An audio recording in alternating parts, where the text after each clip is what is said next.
જામનગરના પંચેશ્વર ટાવર નજીકથી દક્ષિણ ભારતના લોકો દ્વારા ભગવાન કાર્તિકેય સ્વામીની જયંતિ નિમિત્તે શોભાયાત્રાનું આયોજન કરવામાં આવ્યું.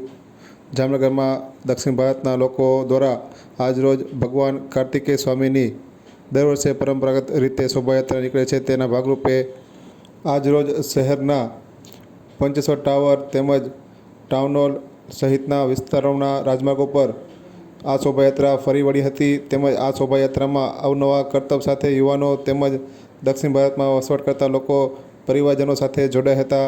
જેમાં એક યુવાને પોતાના મોઢામાંથી 10 ફૂટ જેટલો સળિયો તેમજ એક મહિલાએ 4 ફૂટનો સળિયો મુખની આરપાર કરીને હેરત અંગેજ કરતબો કર્યા હતા અને ભગવાન કાર્તિકેય સ્વામી પ્રત્યે તેઓની આસ્થા દર્શાવી હતી.